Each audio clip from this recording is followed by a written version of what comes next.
still Anika. Oh my god, inside 12 seconds.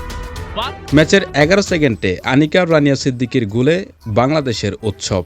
তারপর 34 মিনিটে উমেলা Marma score করেন দ্বিগুণ। তবে এরপর কিছুটা সময় কেটেছে হ্যাপির তেশে। সমতে ফিরে ভয় দূরিয়ে দিয়েছিল মালদ্বীপ।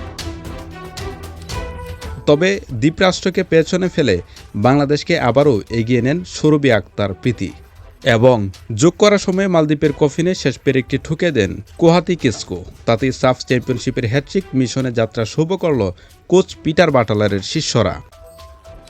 বৃহস্পতিবার ভারতের গোয়ার জওহরলাল নেহেরু স্টেডিয়ামে ওমেন্স সাফ চ্যাম্পিয়নশিপে বি গ্রুপের লড়াইয়ে মাঠে নামে বাংলাদেশ। এদিন ছিল মুসলিম ধর্মাবলম্বীদের বিশেষ দিন। ঈদুল আজহার দিনে খেলতে নেমে 4-2 জয় উপহার দেন মারিয়া মান্দানারা। একই সঙ্গে মালদ্বীপের বিপক্ষে মুখোমুখি লড়াইয়ে শতভাগ জয়ের রেকর্ড ধরে রাখল লাল সবুজ দল।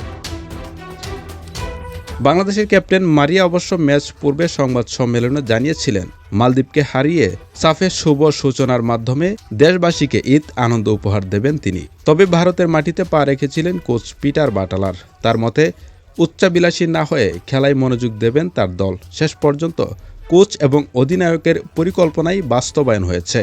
মালদ্বীপকে 4-2 গোলে হারিয়ে দেশবাসীকে ঈদ উপহার দিয়ে হ্যাট্রিক মিশন শুরু বাংলাদেশের নারী ফুটবল দলের।